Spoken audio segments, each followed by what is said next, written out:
Periye kia ilo ligejan ngarik palen kong tiala katian alingin ngarik peri turun poneri edan wain eje bebe jinin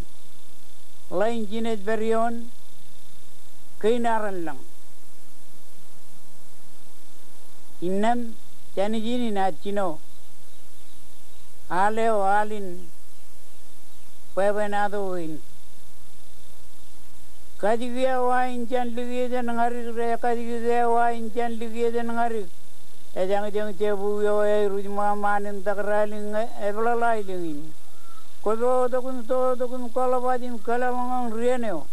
Enato chine deo pananga rang niyal ka etangalok gidilio Kodi wajalang taran Eka jangan rewe nejina tao erra waiwi. Eka jangan rewe nejina tao erra waiwi. Warlo mejan rejeng erjeng. Eruj konal. Eka in kuyak. Ejian kuyak. Ejba ogok. Ejba entak. Rediruji toilo bol reg budianeo. Merre nejo bajarak. Iwan pun be ne. Ijkan nan kawe. Ewan ne to legilayo, echuene, pescariri kit. Chabla, chelo ichojo koi ligejan, ngarigum ponvi. Rugi mali rilik, chan majal. Recher to mualeo, yang koroin, pakanalin wain. Pakanalin, jen chejadak, chelo itolgo, chelo ibalgo, chadal luya lanet, ankilanan ingechemur. Itu kiko ko ujilam tam che ki oren kabe kujikano chan warta giang takalailang ebunem katakat ebunem koak in pae oin ligejan ujilang edo ke kochab lolngong kojlo tam chab kai berber limlimuniani wata ki nialla lagiang wain kentom pelan ki ageo ageo ligeo tageo ligejan chinime ene riarta dailo ene wadak yuru gemtar damlo ako lewam lamadal rediro kachuan mel rediro jegi wayo la keleline mangaj ugunim jamlom maro yuru ni mani tinagaya eji bigdak ni nuam babanawa charyo rejo kachu mabaja jedak cibuli marwaro Arkemin nuawa, kiaratan pula ka wawa egal, pekan kaya morlo ka wawa kinaran lang. Ratan pula ka jan pigin ni lewam lamatal rar cekay.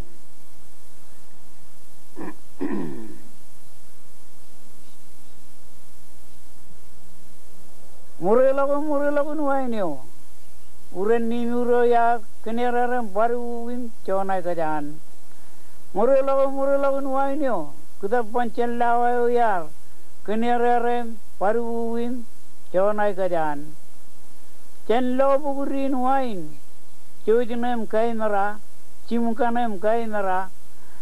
raganem kainara kubagnem kainara wai pijan uj wai pijlok wai bulak wai pijlok pijle medal ebullo jadu buya kaya lakam kaya jiga logoto Why ne puljan pigni giyam tiwara kala woto echino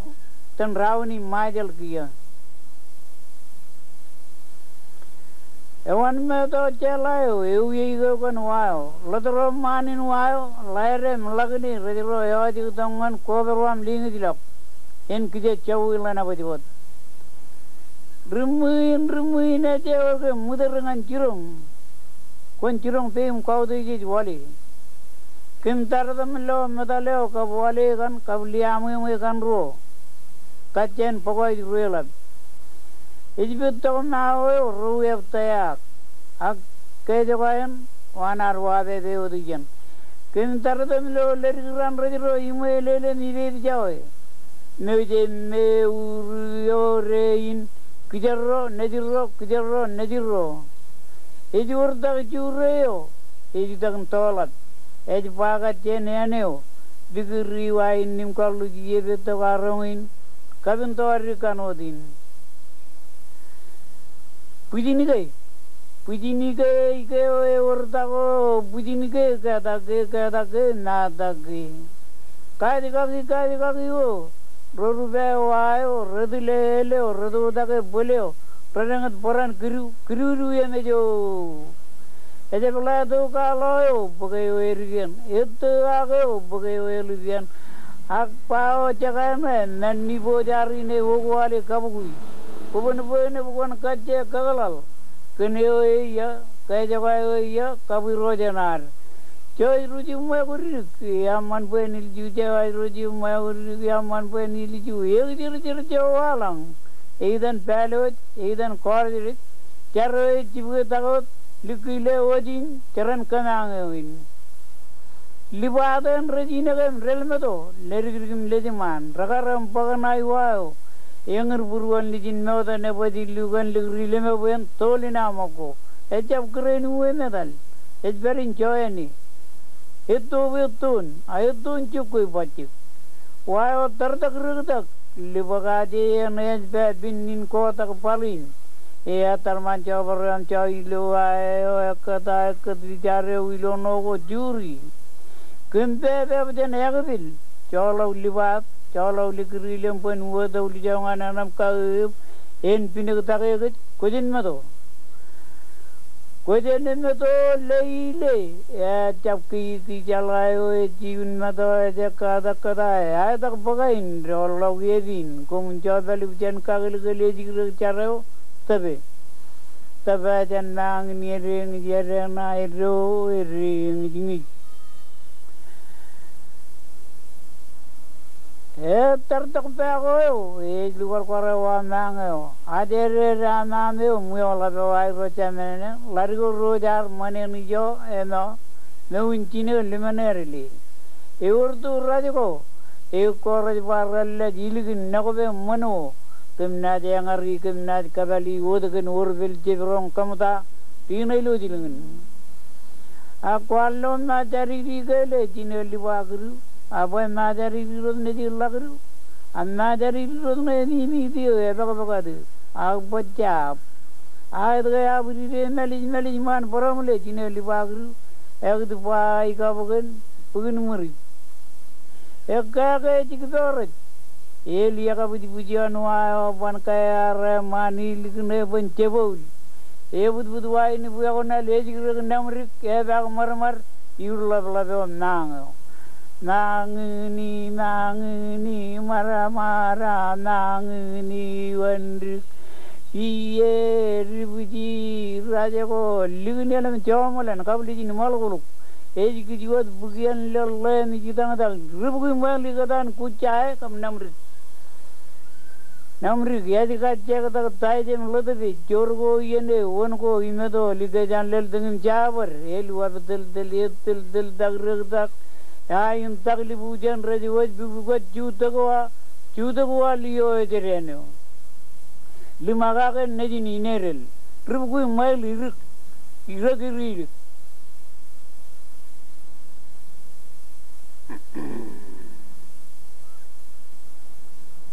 inerela kokangigat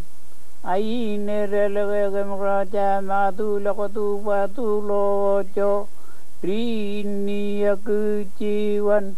makana mai jiwan kepada leri dia kerja dan cina macam kerja mana biar kang relo ibu kan ailo illal ta ke maulal ran ibu kan ran pun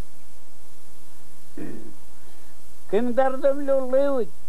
jika tu pakat jen rajen liu kerja lulu tu akan jen Leo kerja tu, dimana jida kerja leo neji bungunu wayo lalat ruk ajan kap talak dialog kaya amame neuruk cakran cecela kajian toren cikin mai lagu nuan cabulak kemla belo pokok emoj bubek nai alle tu koni manage buat tu cabulakan kai bojo jirong Ribukui mail irik. ilalong rapa managit chen puljenanin lagna yudan legat lagata ajala ka chen chigudim rugudim nai bojen nimene taam ka tawlian neudi jilomito rugu mail irak kodang ukon tulawya idan uyan kardan chimmarole boyo chimmarole engen igudia tugi ko agruo redika jandron edika diradak jona e ruwa ya jiwan